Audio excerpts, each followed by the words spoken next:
This Week in Virology, the podcast about viruses, the kind that make you sick.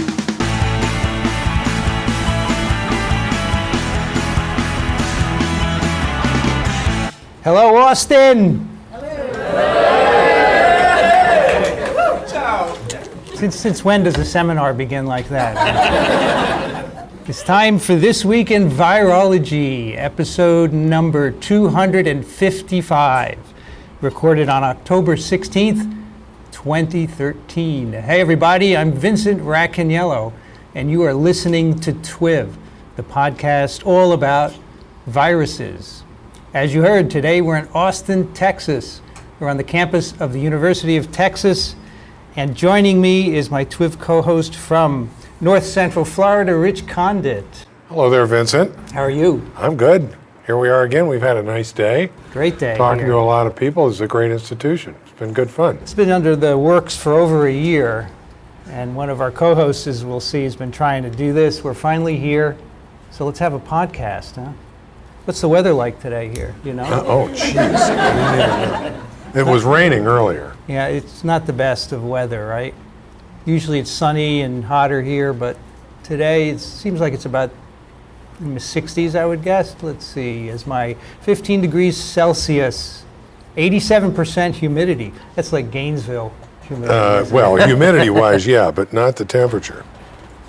All right, well, cloudy and rainy. That's it. Unusual weather for this place. Yeah, 62 degrees Fahrenheit. So we have two guests from this august university, both professors here. One of them I have known for a very long time. He's a professor of molecular genetics and microbiology, although I don't know if that title works anymore.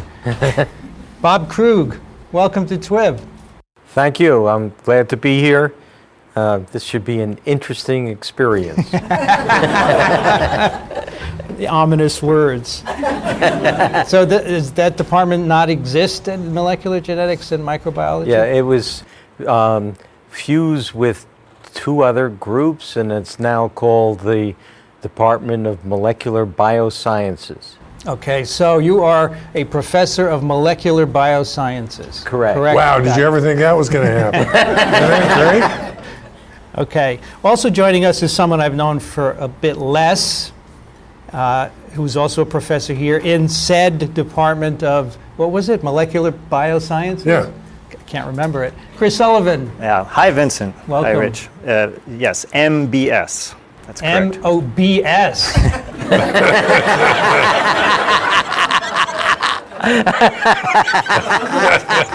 No, wait, That's a little... How can you have BS in a department name?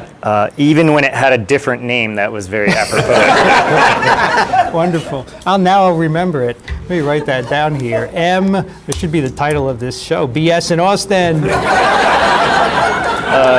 Please credit that to Dr. Krug. Is that your name for this joint department? BS? MBS? Sorry? Yes? Right. Okay. Anyway, Chris is... Molecular BS. Molecular BS. That works too. So Chris is responsible for bringing us here, so we thank him very much. He worked very hard because I'm very hard to nail down and get a date out of, right? Yes. Sorry, well, but we appreciate it. Very glad you guys could make it. And we're glad to be here. As you know, many of you, who's TWiV fans here? Anybody listen? Raise your hands. Wow. Look at that. Wow. By the way, we have a great audience here. This room holds 70, right? And it's pretty much full except the first row where people are afraid to sit near us, afraid of getting some viral infection perhaps. But thanks for coming to this. We hope you enjoy it. We're going to talk to these two individuals about their science. But before we do that, I'd like to start off when we have guests finding out where they came from. So let's start with you, Bob. Where are you from? Well, I'm originally from New Jersey. So am I. From Newark, New Jersey. When I lived there, it was a nice middle-class city. And soon after I left, I think it was, they had many riots. And it was a. Is that because you left? No. And it deteriorated, and right now it's having a renaissance. I haven't been back in a long time. So then I went to college. I was an undergraduate at Harvard. Then I got my PhD at Rockefeller University. And then I went across the street to Sloan Kettering Institute, where I ended up becoming a full professor and member. Didn't happen instantly. It took about 15 years. And I was chair of a department there for a few years. And then I decided I wanted to go to an academic institution. And I accepted the position to be chair of a department at Rutgers for 9 years. And I got tired of that. And what happened is that I ran a meeting on New Jersey shore called Proteins That Bind RNA.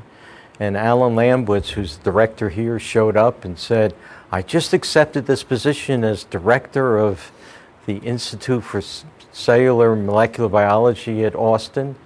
Anybody interested? And I raised my hand, and that's why I'm here.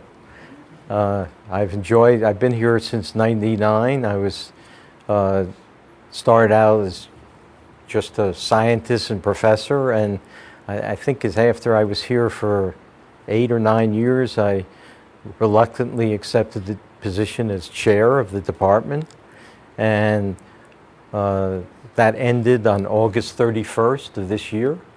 And I can tell you, it's a pleasure not to be chair. I feel totally liberated. And so that's my history. So your PhD was at Rockefeller? Yes. Working on what? Reovirus. And then did you go directly into a faculty slot at Sloan Kettering? Well, I had 3 years as a research associate.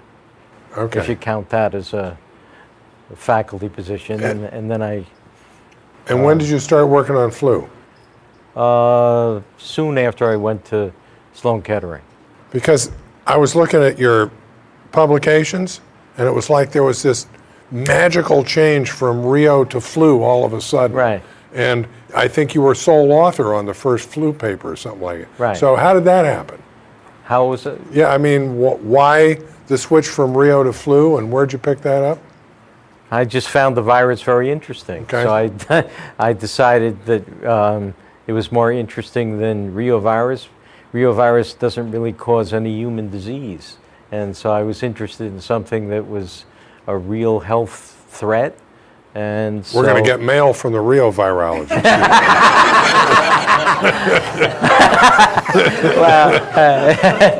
I just found it more interesting, that's all. So that's when I started. So when you were at Rockefeller, who were some of your classmates? I had this weak classmate named David Baltimore. We're going to get him out. When I went to Rockefeller, I thought I was going to be, I was going to be a star. I came from Harvard. I actually worked in Jim Watson's lab. And after about 3 or 4 months, I felt like I was in the breakdown lane of the highway. I mean, Dave Baltimore is very smart, very dynamic, aggressive, and it was a real education. And what was interesting about it is that most of the students didn't like David. I guess they were jealous. And I became pretty friendly with him. I've remained a good friend, and that's just the way it is. He's smarter and a better scientist than most people, and so you just have to accept it. And I think, I'm trying to remember the other classmates that you would know. Was Dick Compans there as well? Dick Compans was there. God, it's hard to remember all this. They used to, for a while, my wife was a postdoc at Rock, so I used to go, on Friday afternoons, we used to go to the bar. And in the bar area, they had photographs of alumni. Yeah. And your photograph was there, and David's was in the same, Right. and Dick Compans, I think. But there were some other people, but I don't remember who exactly. Anyway, it was quite a class. Right. But you're part of that whole class, Bob.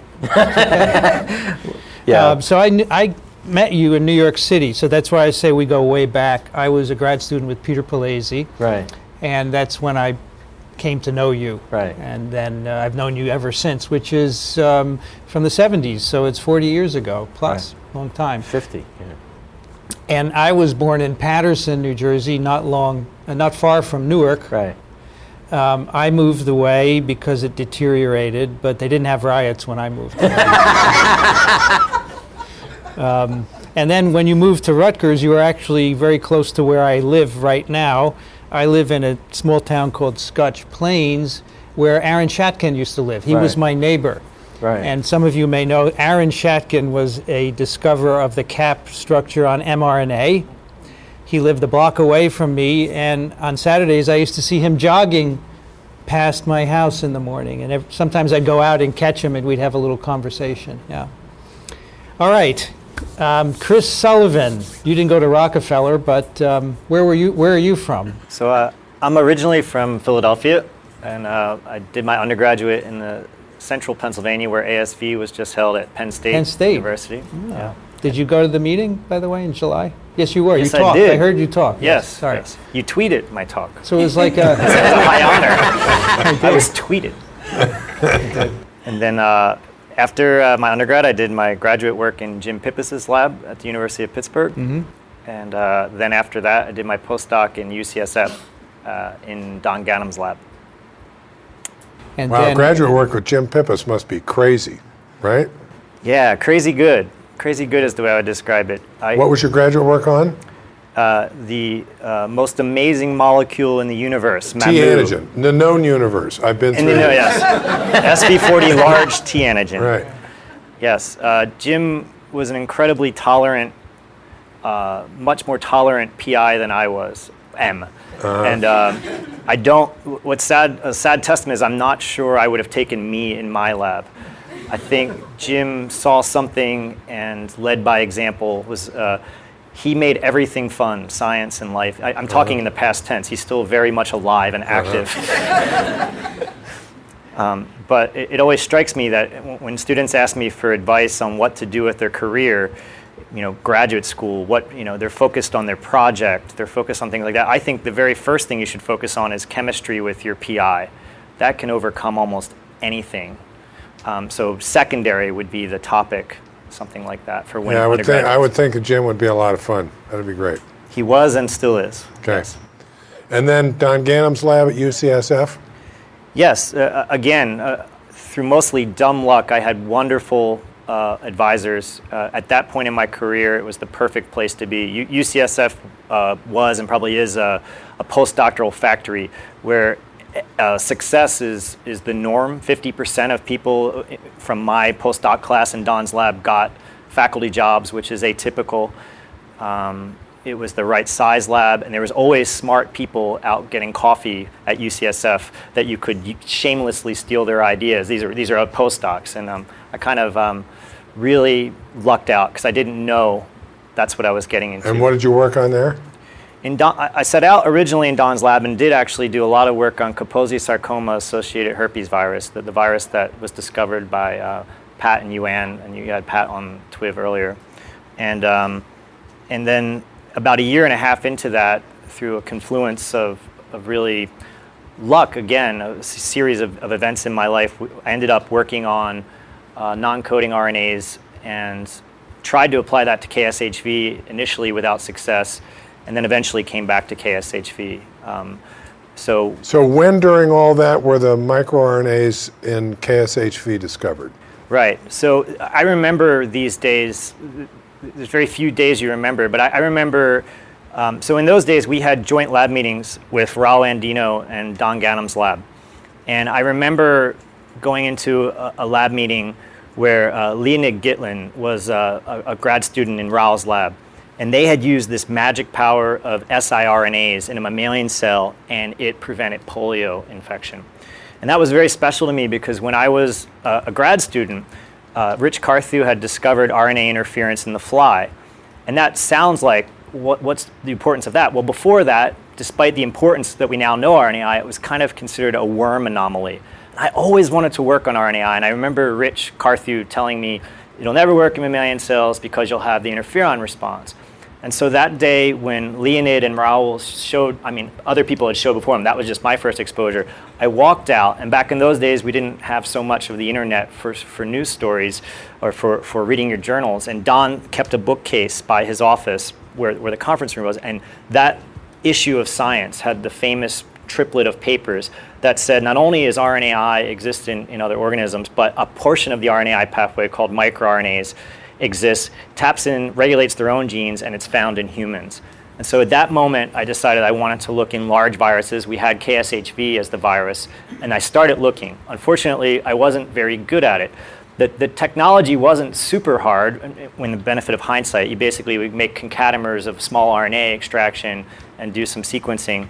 But I couldn't get it to work very well. We went down a path where we tried to develop alternative methods using computers. I got very lucky that the virus I had trained in as a PhD student, SV40, first of all, I was lucky that Don allowed me to work on other viruses. Most people wouldn't be so generous. And Don actually had some experience in SV40 as an undergrad in Watson's lab. And then, so I remember telling Jim Pippas about these magic microRNAs when he was visiting me and saying, he's like, you got to look in SV40. And I just put him off. And Jim can be persistent. And about 6 months later, because I knew Jim was coming back to San Francisco, that's what inspired us to apply what I had been desperately trying to apply to KSHV to SV40. Subsequent to that, we did successfully find some novel small RNAs from KSHV using the computer program, but in the meantime, we got scooped by several labs. So this is circa 2004. Right. This was Sebastian Pfeffer and Tom Tuchel's lab, found the first viral microRNA in EBV. Shocking to me at the time because we'd been looking in KSHV and they're so similar, I knew we had a chance. And then very shortly after, Brian Cullen's lab, Rolf René's lab, and then we contributed a little bit later in KSHV, and then we continue to in other viruses. Right. So, since we've already started this RNAi, microRNA discussion, can we back off just for our listeners and give us the overview of this whole non-coding RNA story and how RNAi and microRNAs fit into it? Yeah, it's an incredibly exciting time still, and as it was when I was a rotating grad student in Rich Carthew's lab.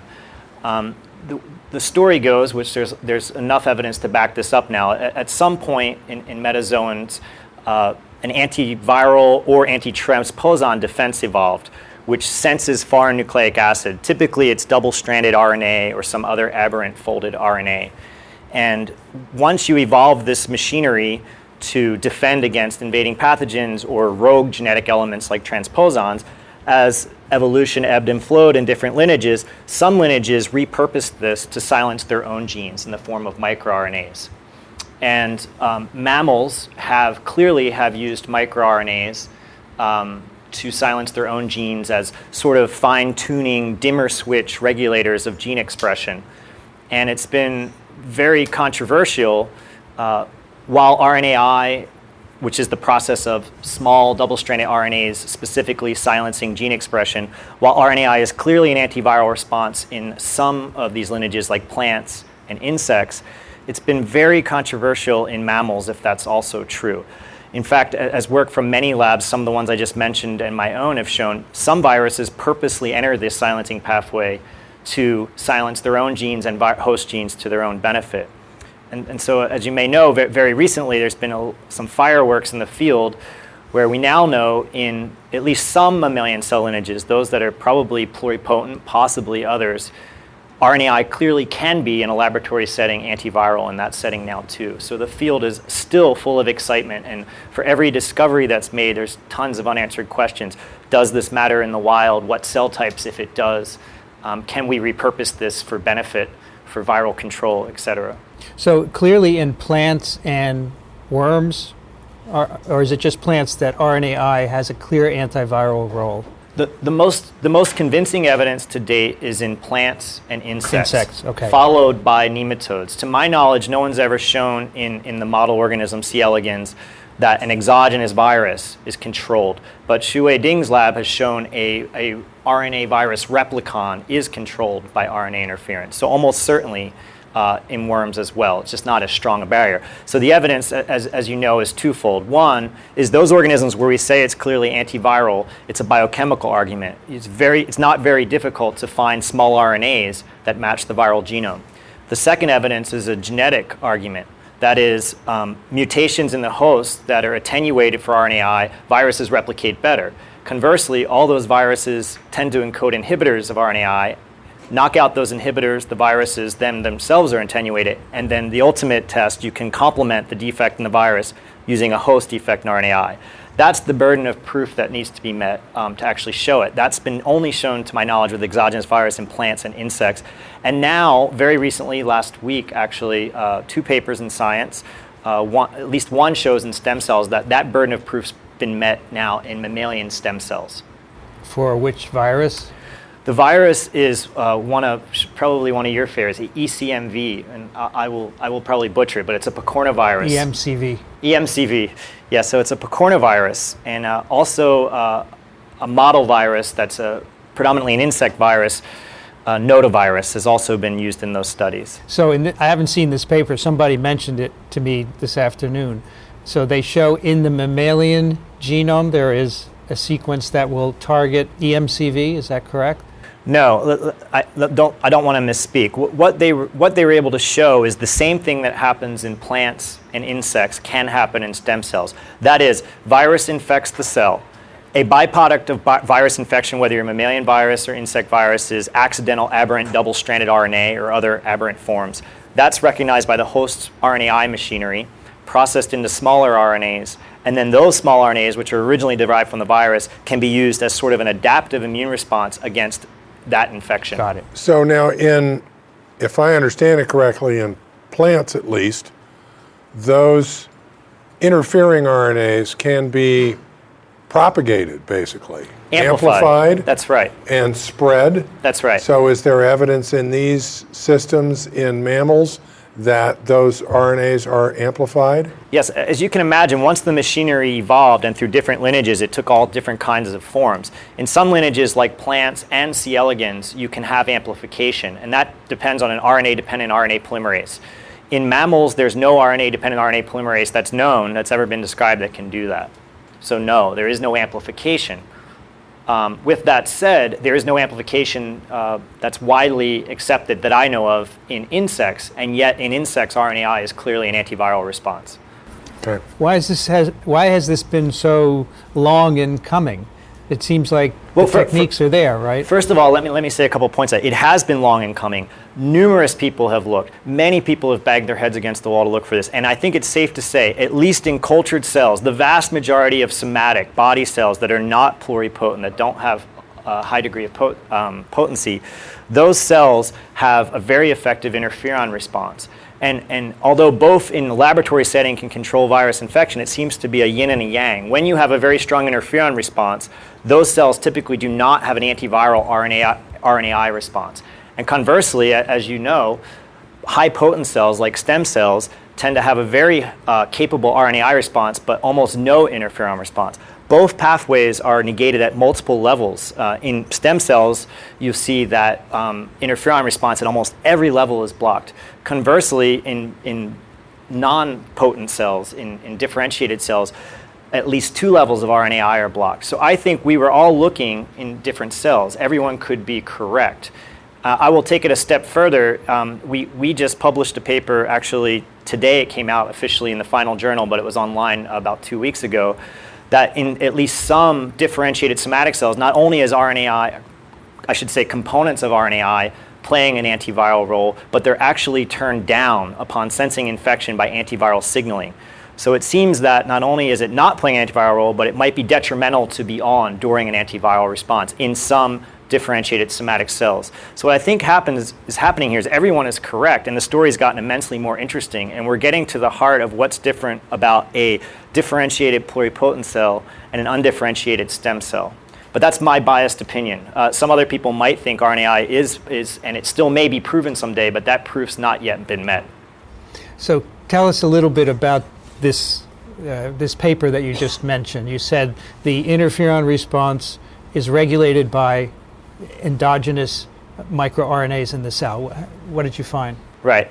So I should say that this is a work from a lot of people in my lab and actually a collaboration with Bob Krug. This represents 6 years of Gilju Sio's life. And what Gilju and his friends found, it was a perplexing result. We expected the world who's been banging their head looking for this response had missed the key idea. And that is, if you trip the interferon response, trick the cell into antiviral signaling, we may see an increased RNAi response. The hypothesis being there's tons of antiviral signaling that goes on in a cell, so if you trip that response, you may increase RNAi and have indirect evidence for the first time RNAi is antiviral. When we did it and set up the assays, we saw the exact opposite. Very perplexing. When you trip antiviral signaling by several different ways, viruses or just pathogen-associated molecular patterns, we found that RNAi was turned down. And then we honed into the machinery that was turned down. We mapped it to a biochemical change, a post-translational change on the RNAi silencing machinery. And at that point, we had a paradox. Why would mammals be so different than insects and plants? And through the course of that, we came up with a hypothesis. And the hypothesis was, what do microRNAs do? It turns out most microRNAs are balancers, fine-tuners of gene expression that balance transcriptional noise. And these allow for homeostasis. Constantly, so the model goes, our cells are bombarded with stress. We hypothesized that accidentally getting interferon signaling could be a stressful event. And if you're not actually infected with the virus, microRNAs should be involved in turning it down. And I should say, this was based on lots of papers, not just our own, that microRNAs, endogenous regulators, can control lots of genes, not just interferon genes, but all kinds. So it wasn't a great leap of faith to say some ISGs, interferon-stimulated genes, would be regulated by microRNAs. So then we could show that indeed some were, and then using some genetic trickery, we could show when you turn down, using genetics, the RNAi response, you could see a faster and a higher degree of interferon-stimulated gene expression, consistent with that hypothesis. I would also like to point out that there was a paper that came out right around ours in EMBO that showed that this might also be true for bacteria. So bacteria that infect the cell through a different, but still it triggers a cytokine release, showed that the same exact thing we saw, except they used endogenous genes instead of reporters. When you trip a pathogen defense response, risk gets turned off, and that results in an increased release of cytokines and a subset of interferon-stimulated genes. At this point, it's just a hypothesis, but what we speculate is once you evolved an antiviral defense that's protein-rich, the interferon response, and it works great, it became more important then to repurpose your RNAi machinery in those somatic cells to control this toxic response to help maintain homeostasis. So it's like evolution keeps getting flipped on its head again and again. What we first saw is this pathogen defense evolves, which is RNAi. Then viruses say, I'm going to use it to my own benefit when they make microRNAs. And then somatic cells evolve in mammals and other vertebrates evolve this protein-based defense. And now what at least a part of the RNAi machinery in our world is actually not antiviral, but you could say in some sense antiviral. So when you have an infection and the innate response in an animal cell kicks in, you're saying the RNAi machinery is dampened by this modification, poly-ADP ribosylation, right? That's correct. So this is a global effect, right? That's to the best of our knowledge, we don't know how global it is. We know at least two substrates show an increase in poly-ADP ribosylation upon detection of intracellular PAMPs, virus infection or PAMPs. And I should say that the poly-ADP ribosylation was not a rocket science hypothesis to pursue. This was work from Phil Sharp's lab that showed other stressors, particularly an oxidative stressor, would result in inhibition of Argonaut. So we simply said, we knew Argonaut was being turned off. Does intracellular detection of pathogens result in that same modification? And it did. Okay, so my question is, if it's global, let's assume it's global, even though you're not sure, is that a problem for the cell, or is it a transient? So you said before that the microRNA network of the cell is regulating, fine-tuning, right? So during an infection, is this a problem to get rid of that? That's the question. Well, our model is, at least in the viral case, once that virus is in the cell wants to off itself anyway. So it doesn't matter, right? At that point, we think, in fact, if you look at the ISGs that are most likely regulated by microRNAs according to our bioinformatics, they are the ones that are also involved in cytotoxic pathways. What we believe then, if you want to accelerate the timing or magnitude of that, this is a one-way street. It's like a grenade. First thing you do is pull the pin. That's interferon signaling. You get some transcripts made. You get a little bit of protein. But you don't release the handle until you get that secondary intracellular cue. This is part hypothesis and model, but that's what we think is going on at that point. It is a point of no return from the cell's perspective when it's turning off. So yes, maybe a lot of other damage responses trigger poly-ADP ribosylation for the same reason, and that's to accelerate death when it's no longer a viable option to stay alive. Okay. So we have cellular microRNAs that regulate homeostasis, and perhaps stem cells, we have some antiviral effects, as you suggested. And then in the differentiated cells, this has to be regulated. The RNAi response has to regulate the interferon response because it's toxic, right? Right. Mike, did I got that right Yes, so far? right. All right. So then you have, and then you mentioned in one of your papers this very interesting idea that viruses co-opted microRNAs from cells, which makes sense because they co-opt many other things as well. So tell us about the state of viral microRNAs. Yeah, I find this exact area interesting as well. I think it was last week on TWiV or one of the previous TWiVs, you pointed out that there's a bacterial system called CRISPRs. And for all intents and purposes, the machinery is entirely different, but CRISPRs are RNAi in bacteria. And I think you pointed out that there's a phage that has repurposed CRISPRs to silence host genes for its benefit. This is, in my worldview, exactly what the eukaryotic viruses have done. And what's shocking to me is there's not more viruses that use it. Well, that was one of my questions because there are no, aside from retroviruses, which is cheating, there's no RNA viruses that have microRNAs yet, right? That you are correct in my opinion, but that is controversial. There are publications that have called some positive strand RNA viruses to have something that's microRNA-like. These are flaviviruses. Why would some viruses have microRNAs, others don't? Is there a big picture in your mind? I think it's often said on TWiV, you can never address the why question. Yes. Nonetheless, it's fun to think about, and I think about that all the time. To what advantage would it be? And of course, there's the answer, maybe they never evolved it. I bang my head against the wall for the viruses that are nuclear and DNA. If you think about it, these are the ultimate stealth weapon for a virus. You know, we always think of viruses as having pressure to maintain a small genome. It increases their replication speed, gives them some advantage. These things take less than 100 nucleotides. They're incredibly potent. If you evolve just 6 nucleotides of the microRNA to match a host microRNA, you can tap into regulating hundreds of host genes. Now, let's say these genes are involved in apoptosis or keeping the cell alive. It just makes sense this would happen more often. Now, the viruses that are the kings of this so far, more to come, are the herpes viruses. We know herpes, polyoma, adeno, some insect viruses, and as you pointed out, at least one retrovirus, probably others. But the mysteries to me are these other ones. We and others have looked very hard, for example, in papillomaviruses. Gosh, they really should. And my answer to you, although I shouldn't go into why, I think those viruses, so microRNAs in particular are important for persistent viruses. MicroRNAs are wimpy. They're not strong regulators like proteins. They maintain homeostasis. What does a virus care about homeostasis? To a virus, the ultimate homeostasis is when to alert your presence to the immune response. I think persistent and or latent viruses is where this matters. Retro, herpes. Now you say, okay, papillomas for the most part don't make microRNAs. How do they do it? Well, there's a nice paper from Lou Lehman's lab that says they can use a host microRNA. That only gets turned on as the cells differentiate. I would predict then the why in that case is it doesn't need its own because it's smarter than the other ones and it uses the host to do the same thing. But the RNA viruses have a problem that if they encoded microRNAs, they would target their genomes. That's right. Right? Yeah. And so there's no evidence for microRNAs with, just RNA viruses. But the interesting thing is that, at least 2 RNA viruses replicate in the nucleus, okay? Influenza virus and viruses. And so it could be that there could be microRNAs, but the problem is they're not latent.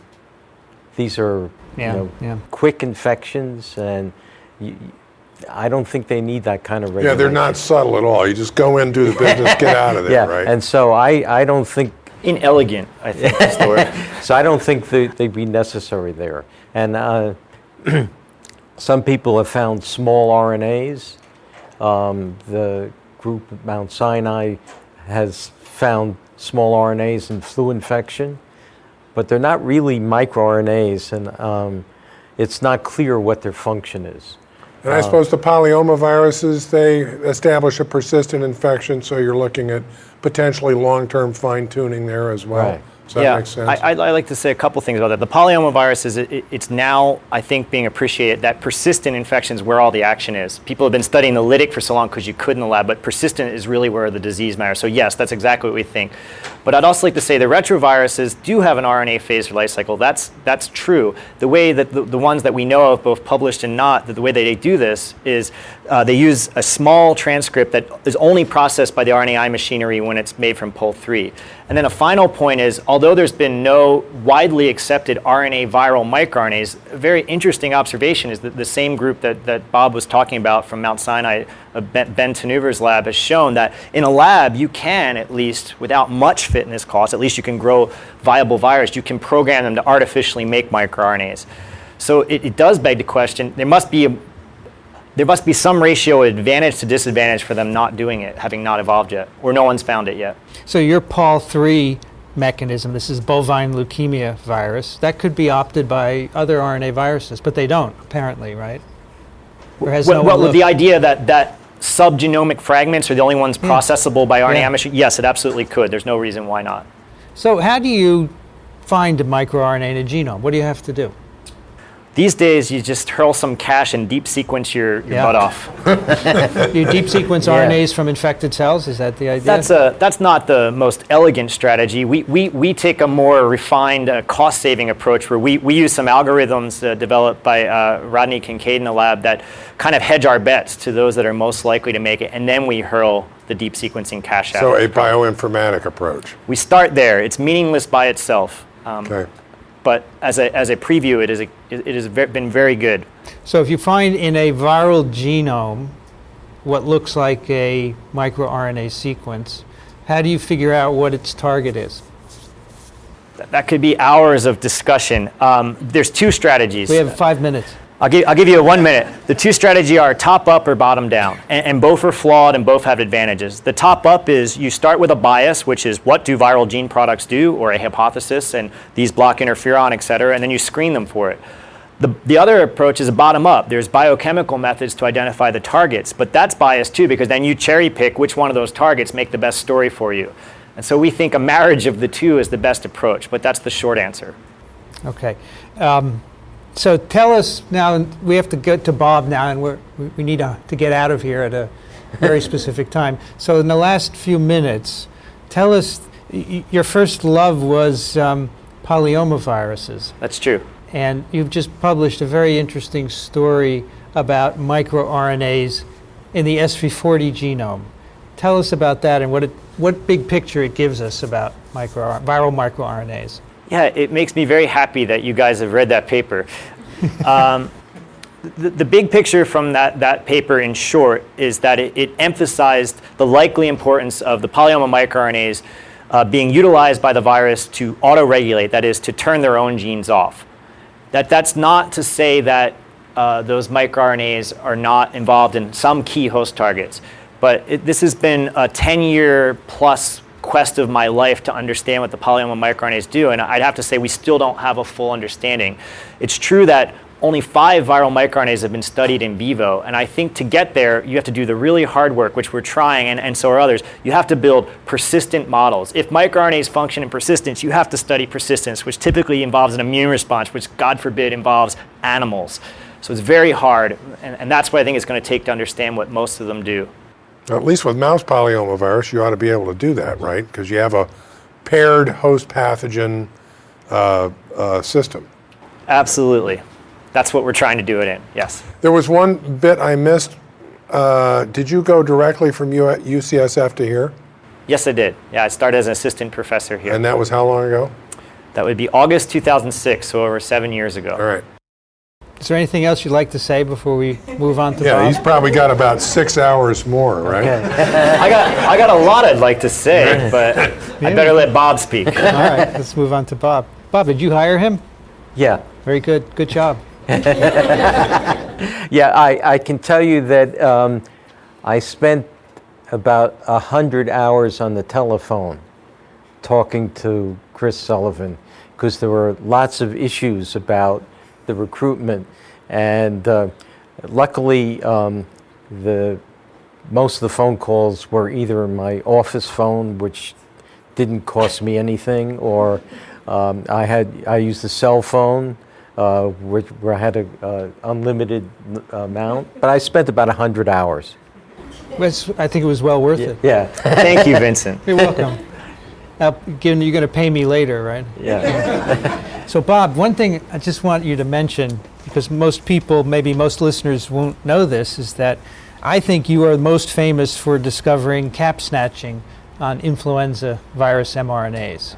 So just tell us, how did you happen to find that? Way back in the 70s or early 80s, right? Early 80s, right.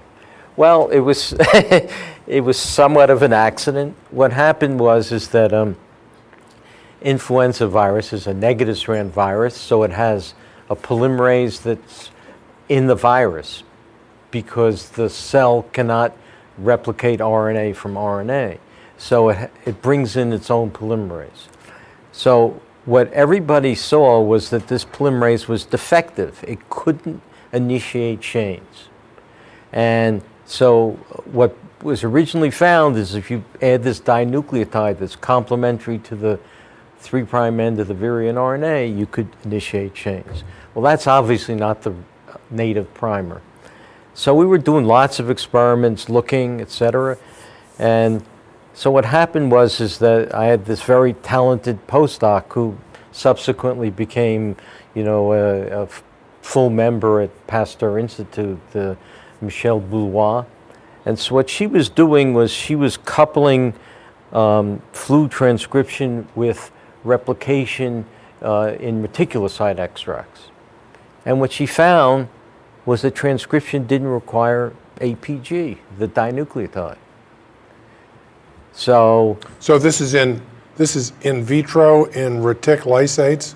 Right. So Okay. what you do is you add a flu, basically you poke holes in it with a detergent. That's the source of the enzyme, and you add it to a reticulocyte extract, and you are looking at translation, but what happened, you also look at transcription, and didn't require APG.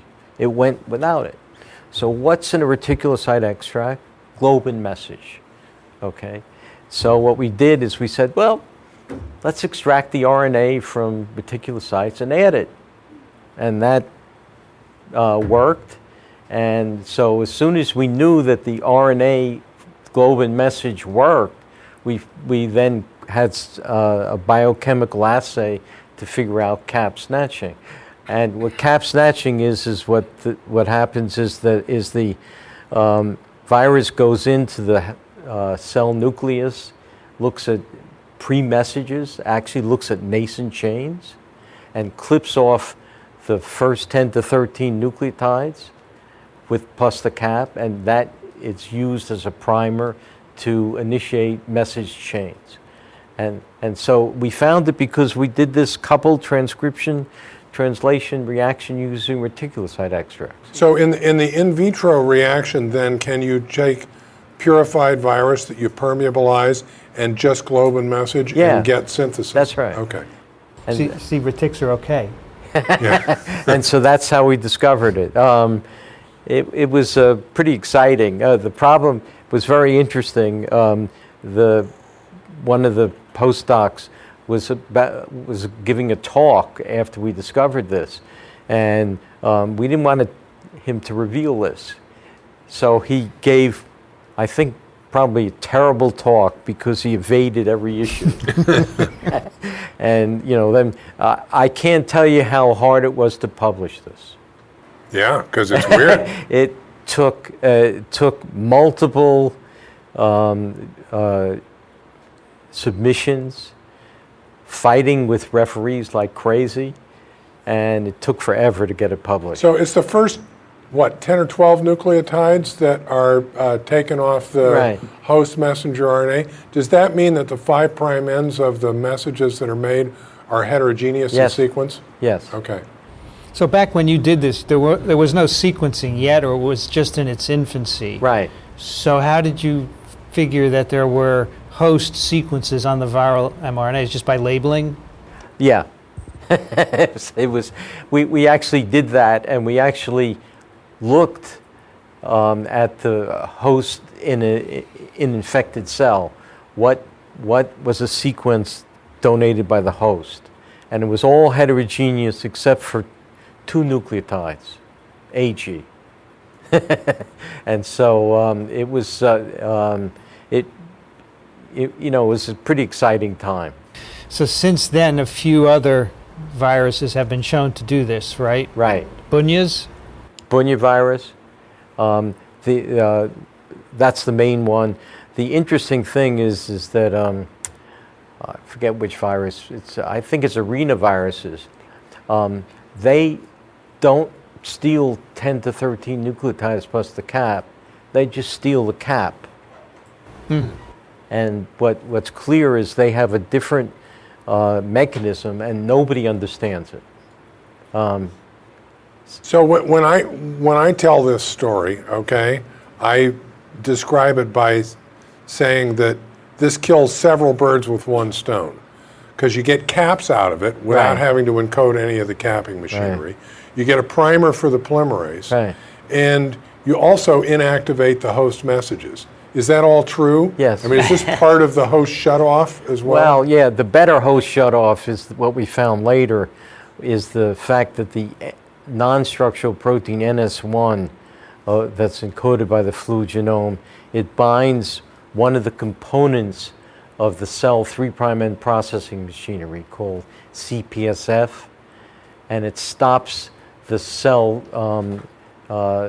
processing so that you can't take pre-messages and get their poly A at the 3' end, and so they're degraded and you don't get those messages out. So that's a better shutoff. So the virus has got it coming and going. That's right. 5' and 3'. Doesn't have a chance.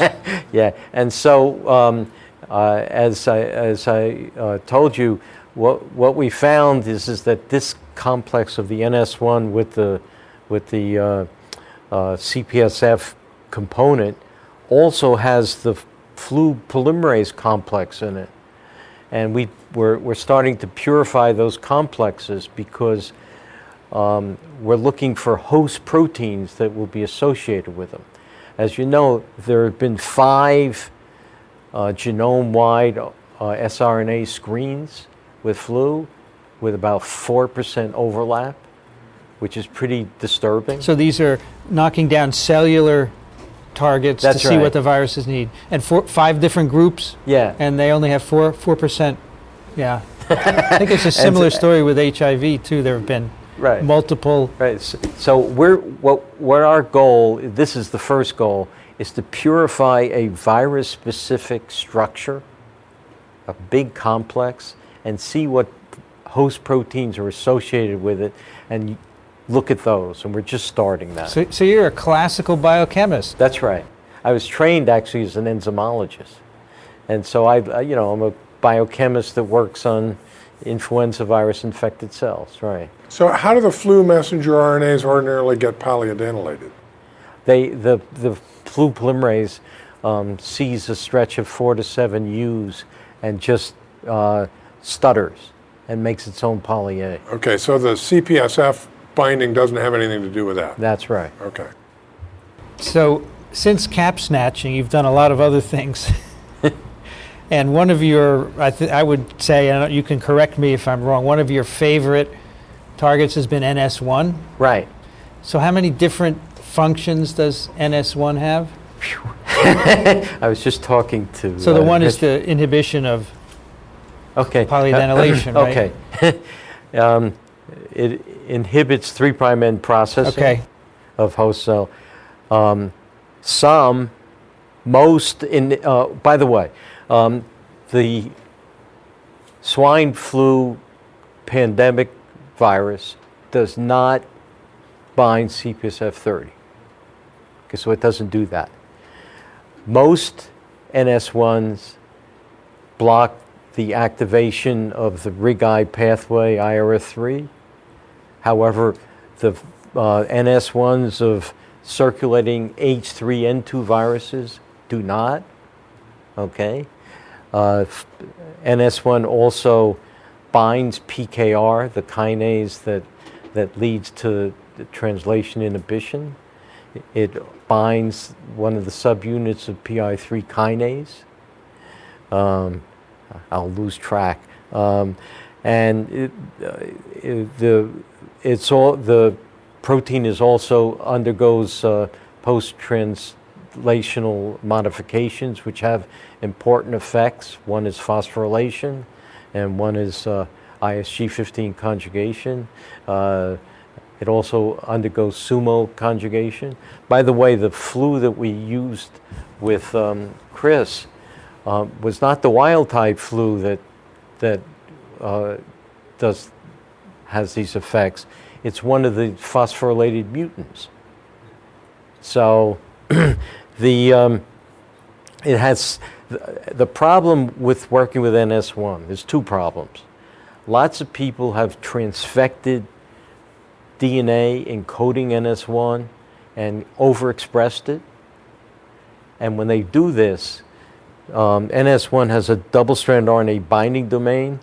That's one of the world's worst double-strand RNA binding domains. It has a KD of 200 to 400 nanomolar. So what happens is that when you overexpress it, you block every double-strand RNA dependent pathway. But that's not what happens to the infected cell. Right. You only block one pathway, 2,5-allogase synthetase, which is an interferon-induced protein.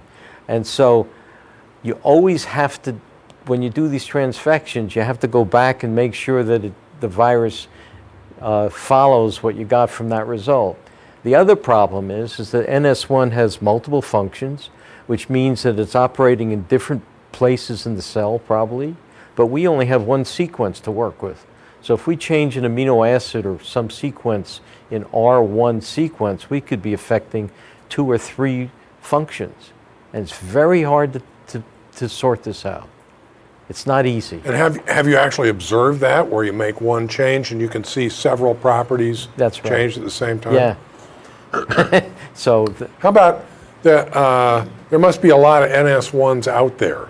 Right. If you do a bioinformatic analysis of these, do any common features fall out of that make any sense, or is there huge variability? No, most of the RNA binding domain, which is the N-terminus, is almost totally conserved. The region from the beginning of what's called the effector domain is pretty well conserved, except for things like H5N1 and the swine flu. It's just the C-terminus of the protein that has tremendous variation. And that's probably causing these differences. What happened is that when we were doing this, looking at the interferon pathway, we were working with a virus called UDORN, which is an H3N2 as a circulating virus. And most people use what's called PR8 virus, which is actually a laboratory-generated virus. And they got results which we couldn't reproduce. And it took, I think, about 6 years before we realized that's because we were using different NS1s. And so as a result, my biggest competitor, him, is Adolfo Garcia Sastre at Mount Sinai. And we just wrote a chapter for this new textbook of influenza virus, and we co-authored it. It was probably one of the most interesting experiences I had because, when you write a textbook chapter, you're not writing a review. You're trying to give the most information. So he would say something, write something that I didn't agree with, and he would say, "Is this okay, Bob?" I said, "Sure." And when I wrote something that he didn't agree with, he also agreed. So it's a very balanced chapter. Geez, you guys ought to run for Congress. Well, yeah, that's because this was a textbook chapter, not a review. And what's interesting, if you read this chapter carefully, you're going to find that there are spots that are really conflicting. But we hit it as best we could. That's okay. That's the chapter you just sent me, That's right. Right. And Are you getting some money off this chapter? Why are you covering this so much? No, what they're going to do is they're going to give us one copy of the textbook. But it actually cost $230. So I figured we were reimbursed for about 10 cents an hour. The different domains of NS1, can you inactivate any one of those domains and make a viable virus? Not totally inactivated. So you it can't. needs the double-stranded RNA binding domain, Right. it needs all that other stuff? Right. Okay. So can you explain something that happened many years ago, and I'm sure you remember, someone made a deletion of NS1, quote unquote, and said NS1 is dispensable for replication, but clearly it's not. So what happened there? What was the story? Well, I think that was in interferon defective cells, wasn't Okay. it? And they got some replication, but it was pretty miserable. Those were probably in viro cells, and it was pretty miserable. And It's probably strain specific too. No? yeah, that was I think it was PR8. PR8. Right. Okay. And so I don't know. I forgot that paper. Okay. So one last thing I want to touch on. We have to finish by 5:14. 5:14. You mentioned ISG 15. I have a feeling you like this. Right. What is ISG 15? Well, ISG 15 is a ubiquitin-like protein, and it has two ubiquitin-like domains connected by a little linker. We call it a hinge or linker. And it had been worked on by others for a while, and we inadvertently discovered it because it binds to the NS1 protein of influenza B virus. Now, influenza B virus only infects humans, and so nobody understood why it was exclusively only humans. And so we found this NS1 protein bound ISG 15, and we then it's an interferon-induced protein, ISG 15. It differs between species.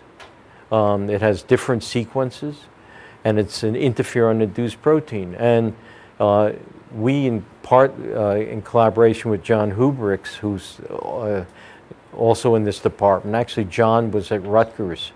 I recruited him at Rutgers, and I re-recruited him here. And we worked out the pathway, the enzymes that activated. And so it's a interferon-induced protein. So what is it doing?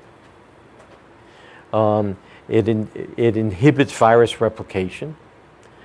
And so what we did first, one of the things we found was that NS1B, we call it, binds only human and non-human ISG 15. And we went crazy figuring out, what it was recognizing. And the person who discovered it's probably in the audience, Priya. And what happened is that the species specificity is determined by this tiny 5 amino acid linker. And that region is only found in human and non-human primates. So this might be one reason flu B can only replicate in humans, because it can only overcome this effect in human cells, because it can only bind ISG 15 in human cells. So ISG 15 non-covalently binds NS1B. Right. And that prevents it from inhibiting viral replication. Right. So how does ISG 15 inhibit viral replication? That's a very good question. The first thing is that if you transfect and this tells you something else about transfection. If you do transfection experiments, you can show that in transfection experiments, the NS1B protein inhibits conjugation. With a collaborator, we determined the crystal structure of the complex and found which amino acids of NS1B were required for binding. If you put this one in, it doesn't inhibit conjugation and transfection. Conjugation to some cellular substrate. Yeah, that's right, the cellular substrate. Okay. But if you make the virus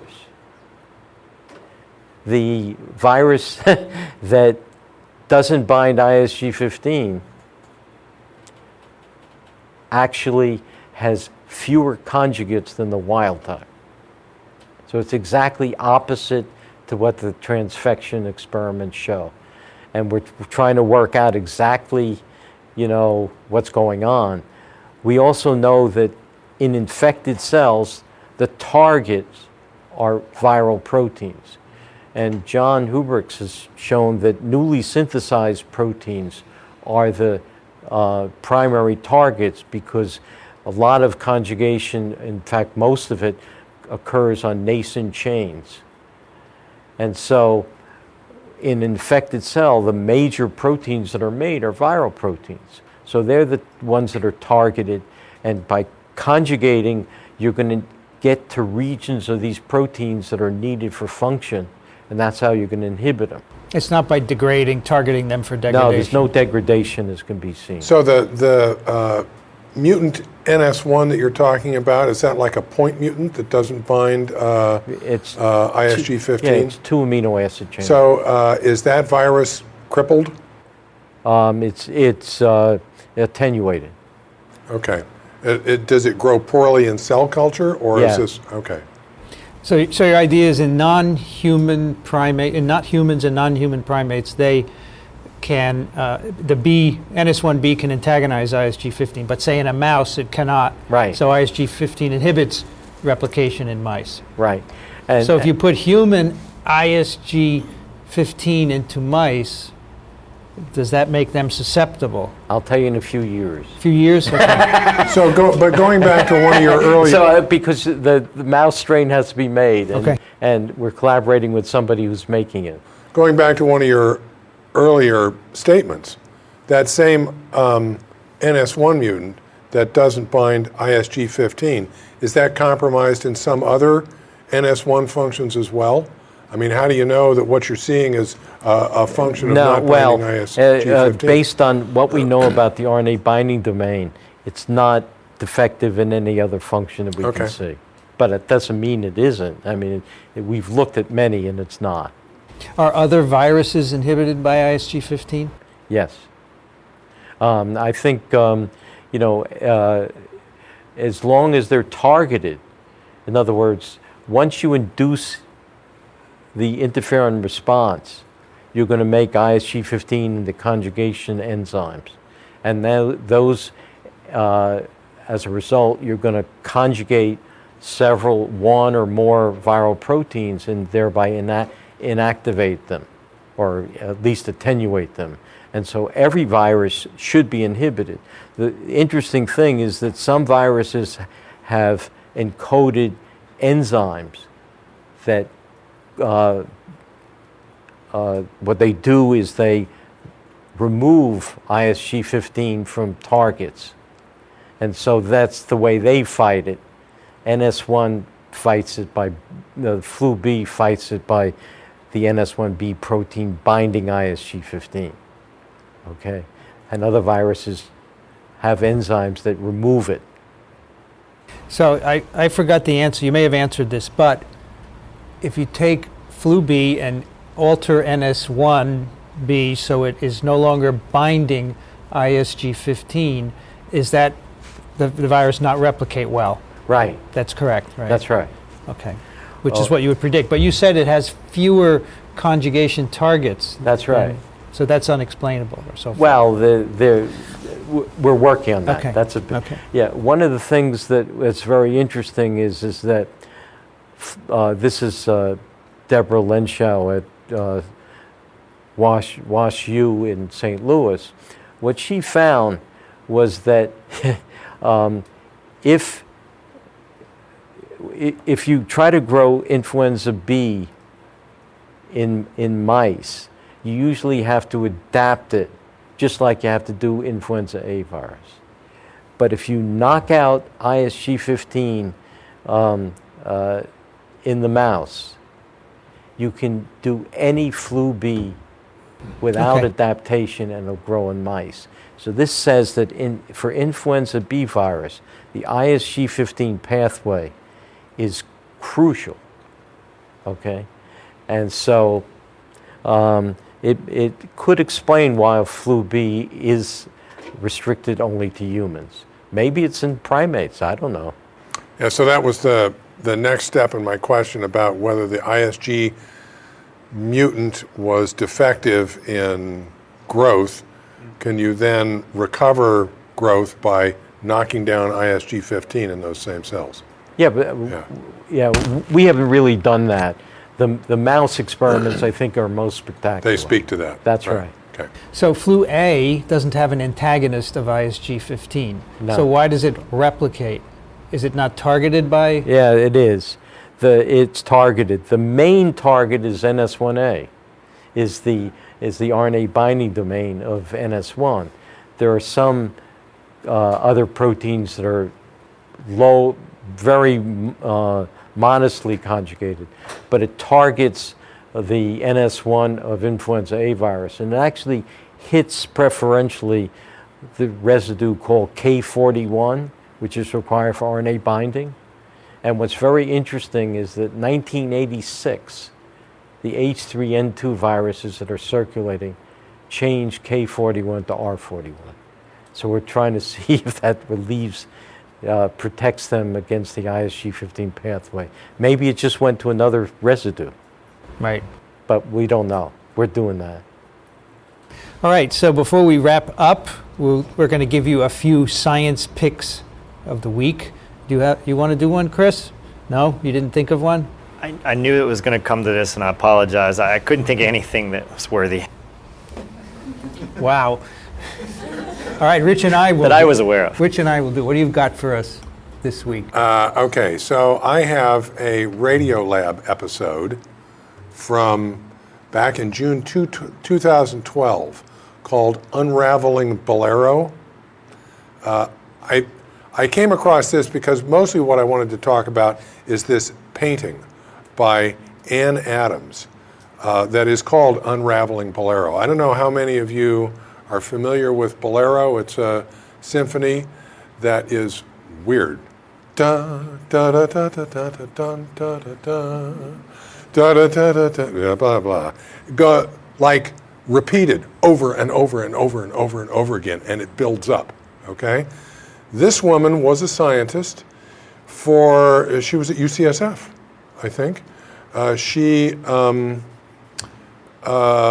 retired from science when she stayed home to take care of her son who was recovering from an automobile accident, I think, and took up painting and painted amazing stuff, including this Unraveling Bolero, which is a painting that describes pictorially the symphony, okay? And you can actually, I don't know how to take it apart. You can look at it, but she has dissected the entire symphony in basically painted code in this thing. What's interesting about this is that 6 years after this, she developed symptoms of aphasia and progressive aphasia, where you lose the ability to speak, and ultimately died of aphasia. And Ravel, who wrote Bolero, 6 years after he wrote Bolero, developed aphasia and ultimately died of it. And there's an article that's linked to this Radiolab article that suggests that, in fact, aphasia brings out artistic qualities in people, and in its extreme forms accesses parts of the brain, the psyche, that are manifested in these sort of almost obsessively repeating patterns that you see in Ann Adams' paintings and that you see in the Bolero Symphony. The Radiolab episode describes this very well, and it's very cool. And it links to a paper from UCSF on this. That's pretty creepy. Bolero might have been... That's a bigger bummer than most of the picks of the week. It is a big... The paintings are beautiful. Check it out. She did great It's work. neat. This is a typical Radiolab thing, so that's pretty cool. My pick is, I usually don't pick scientific papers, but I think this one is pretty important for everybody to look at. It's a series of paper published in the October 7th Journal of Infectious Diseases, and two of them describe a new strain of Clostridium botulinum that produces a brand new toxin. So, you know, there are, 6 or 7 botulinum toxins, which are quite fatal. And this is a brand new one. So none has been discovered for 40 years. They found this from a strain in an infant in California that had botulinum poisoning. And it is not neutralized by any of the antisera against any of the other toxins. That's part of the definition of a new toxin. The interesting thing here is that they withheld the sequence of the toxin from publication, all right, because it has dual-use research of concern. And there are a couple of articles along with it that discuss this. One of them is by David Relman, a microbiologist over in California. And he says, we have, as scientists, we have moral responsibilities. This was probably the good thing to do in this case. And he makes an interesting quote at the end. Scientists have obligations to society that involve more than blind pursuit of information. Like clinicians, scientists have an obligation to do no harm. And I personally have always felt that research has to be 100% open, that we don't hide anything. I don't fully agree with withholding the sequence, but I found those two sentences pretty compelling, because I really never thought about that. I've always thought as a scientist that we have to make information to help our lives better. I never really thought about doing harm. And Relman is a member of the NSABB, is that correct? He is. He is a member of the NSABB. So I think you should check them out. I don't think it was the right decision. I think they should have published the sequence of this toxin, because I don't think anyone uses Botox as a biological weapon. And I think if you wanted to, it would be really hard to do. But I think it's worth checking out. So that is my pick of the week. And so you're not going to contribute something, Chris Sullivan? I'll email you this week. No, that's okay. I usually can shame Dixon into picking something, but that's okay. All right, that is it for TWiV in Austin, Texas. You can find this episode with all the others at TWiV.tv and also on iTunes. If you like what we do, go over to iTunes and leave a comment or a rating for the show. It helps to keep us right on the front page of the podcast directory over there, because we want more people to learn about this very cool world of viruses. If you have any questions or comments, send them to TWiV at TWiV.tv. I want to thank my two guests from the University of Texas, Austin, here in the Department of BS. The Department of Molecular MBS, BS. Molecular BS. Chris Sullivan, thank you so much for joining us today and for initiating this whole thing. Yeah, I'm grateful you guys came. Thank you Really for everything appreciate you it. do. And Bob Krug, it's great to have you, to see you again and hear a little bit about your science. Thanks for coming. Thank you for inviting me. And Rich Condit can be found at the University of Florida, Gainesville. Thank you, Rich. You're quite welcome. Great to be here. And by the way, we've had a great day. This is a wonderful institution, wonderful department, great science going on here. We've really enjoyed it. And I want to thank the audience as well for coming. My name's Vincent Racaniello. You can find me at virology.ws. You've been listening to This Week in Virology. Thanks for joining us. We'll be back next week. Another TWiV is viral.